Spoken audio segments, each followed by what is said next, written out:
Alright, welcome. If you're new to the channel, my name's Elliot and you're watching Rickety Ski Reviews. So today, I had every intention of reviewing and skiing on the Black Crows. However, the size that they sent me was wrong on the binding, so I'll have to adjust that, get that fixed, and then go ski on them. The review, I would say, is probably about a week away. I want to get some good days on them. They are kind of powder skis, so I want to make sure they have good snow so that I can kind of highlight their strong features. So, just so you know, you will probably see some ski vlog footage of me skiing on them beforehand. But today, like I said, the bindings weren't adjusted right. I didn't have the tools to fix them on the spot. So I was just skiing on my Atomic Vantages, which allow me to kind of go off trail and not worry about rocks. And they still carve pretty well. They are in rough shape. I have really beat them up. But that's the footage you'll see for today. I'll maybe kind of splice that in. Well, the bindings weren't set for my boots, so I'm gonna have to try these another day.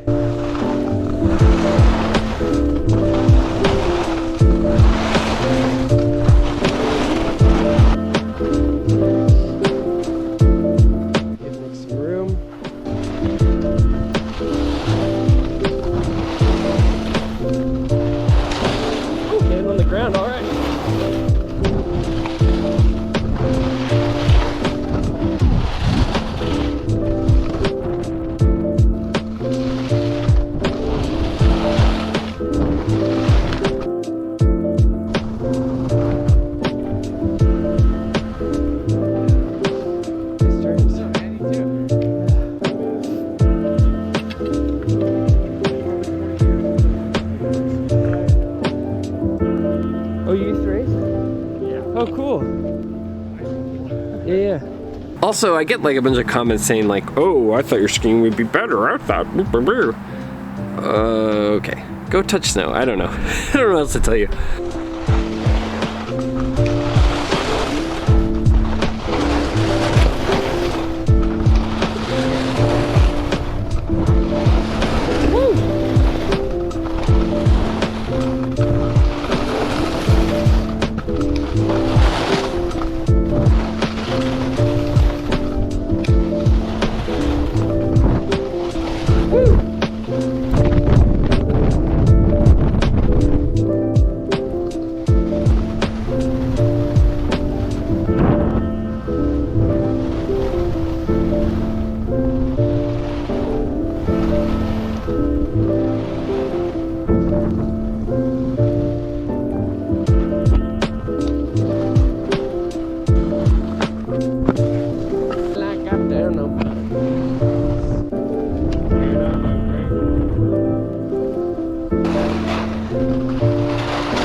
No, you're fine. Thank you for doing that.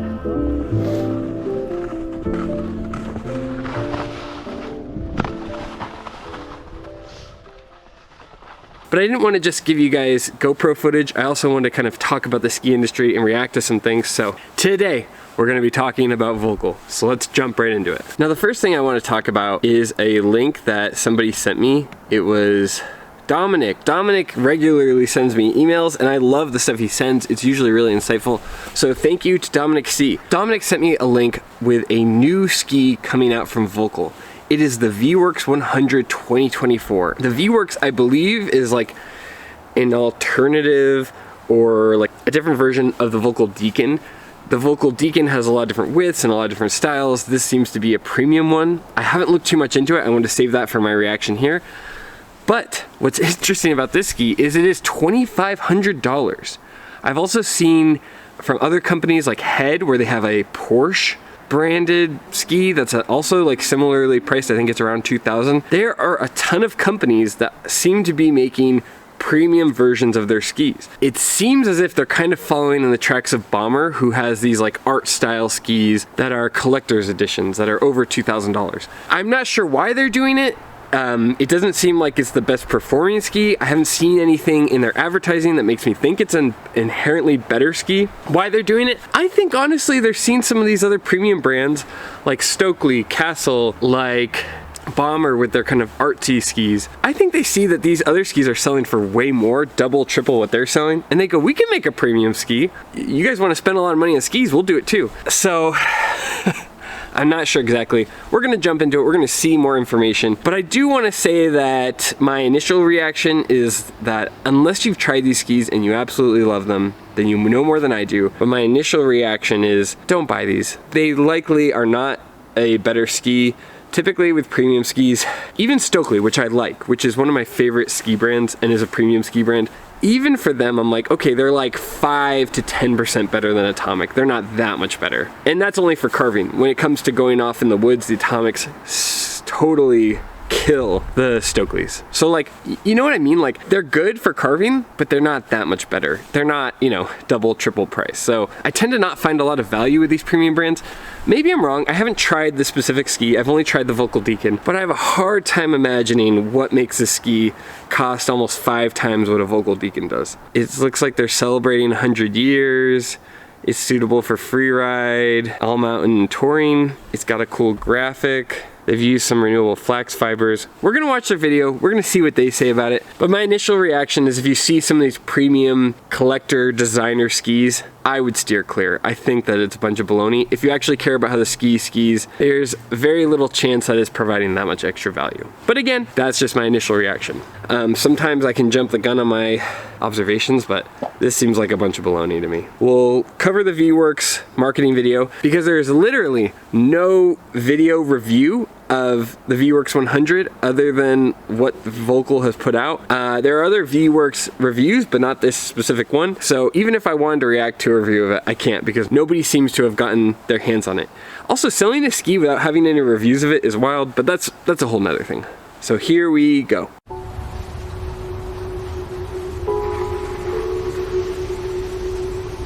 For 100 years, we have been driven by a big idea. To build the ultimate ski. Why is it throbbing like that? Also, these graphics look like they're from 2002. I don't know. For 100 years, you've been driven to one ski. This is so tacky. 2,600 views. I guess they only need like a handful of people to buy them. You make a limited run, you make it look like a collector's item. Okay, all right, let's give them the benefit of the doubt.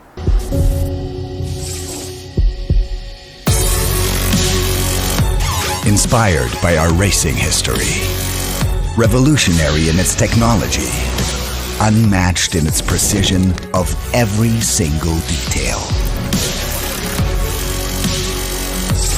Not the dubstep, geez. This is already really tacky. I love how they say inspired by the race skis, but these cost like double what the race skis cost. And like, that's with the race skis having bindings and this having no bindings. I'm not sure what they're talking about. This seems like a bunch of baloney. We're halfway through and I haven't heard any selling points other than some like 2009 dubstep. 2011, I forget when dubstep was popular. This is odd to me. Who is this for? Who's buying this? Jeez, Dominic, you always send me stuff that just makes me nuts. He knows exactly what to send every time. Okay, who's this for? Okay, let's keep going. Maybe they'll say something about the ski.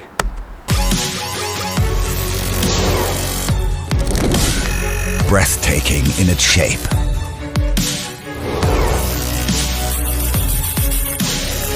Fascinating in its transparency. Superior in its materials. That's the big selling point, the transparency, that you can look through it. They did that with the Nintendo 64 controllers in like 1998. Come on. I know skiing's an expensive sport, but we've completely lost the plot with some of this stuff. Manufactured in Germany. Now this is the new benchmark for the next 100 years of skiing.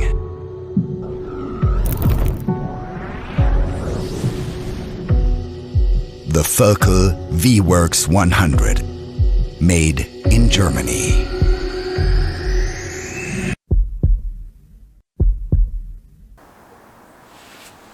That's it. Also, I didn't realize how you say Volkl. Volkl. Okay. I mean, that looks like a bunch of nonsense. I didn't see any reason why it would be that much better than another ski. And I like Volkl skis. I like the M6 Mantra. I've owned a bunch of their race skis. I like the Race Tiger series a lot, but there's nothing here. If there was something that groundbreaking, you would see it on the World Cup circuit, right? Like everybody would be on it. This seems like a luxury item. It's like driving a Cybertruck, I guess, right now. It just shows people that you have a bunch of money. I don't see any functionality. They took it cat skiing, which is where you'd want almost wider skis. I don't know.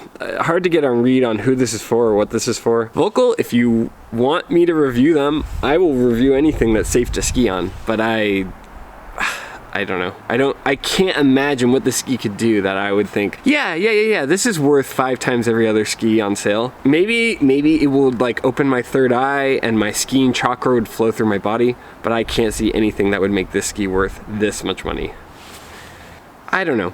Here's my thing on like these premium skis. If you try them and like them, I always think that. If you've tried something and you like it, by all means, you know better than anyone how you ski. But should you just go and buy these online because it's a limited run? No. No. This is a good way to be parted with your money. There's a reason so many people ski on Volkl M6 Mantras. There's a reason that just like the base skis are super popular. Once you get into like an all-mountain ski that's more than like $500, I guess like $600 retail or whatever, but once you get into that tier, all of those skis are really good. Modern ski designs are really good. You don't need to go out and spend $2,500 to have a good ski. It's just not that important. If you really want to like throw money into your ski gear and making yourself a better skier, like spend money on boots, get a good boot fitter. That's what I would say. But I would never imagine a world where a $2,500 ski would be worth it. I will say, to be fair, I said the same thing about the Stokely Stormrider and the Stokely Laser when I first reviewed it. They were about, like, average skis were $600. The Stokely at the time was like $1,100, and I was very skeptical. I go like, what is this ski doing twice the job? And I was proven wrong, actually. The Stokely was a really good ski. The value you could argue, but it like kind of opened my mind to, hey, maybe I'm wrong about luxury skis. Some of these can be really nice. But this is such a big gap, $2,500? I can't imagine what it's doing for you. Is it, you know what I mean? Like, does it come with a free heli skiing pass? Does it come with a week's worth of rental in a chalet? I don't get it. I don't understand. My brain can't understand what it could possibly be doing that would make it worth that much. Volkl, if you want me to review them, I'll do it any day, but those are my initial reactions just from watching this. It looks like a bunch of baloney. So anyway, sorry again for kind of weird hybrid content today. You got my reaction to this. You've also got some ski footage from today. It's gonna be kind of a weird mixture, but you know, I didn't want to just give you guys some blank ski footage. I wanted to have something to talk about the industry because there's some weird stuff going on. Additionally, you should see me skiing on some Black Crow soon. Just need to sort out the binding, but you know, that's kind of what's on the horizon. But more than anything, just thank you for watching. I really appreciate it. You guys seem to really like my content when I was talking about Bodie Miller and Peak, so I know that those skis are on their way, or they should be on their way soon, so you can look forward to that. But more than anything, just thank you for watching. I really appreciate it. I know I say that all the time, but I mean it every time. I really appreciate that you guys take the time to watch my content. If you do like it, please consider liking and subscribing. It helps my channel out a lot. But more than anything, just thank you for watching. It really means a lot to me. Yeah, and as always, I'll see you in the next one. See ya.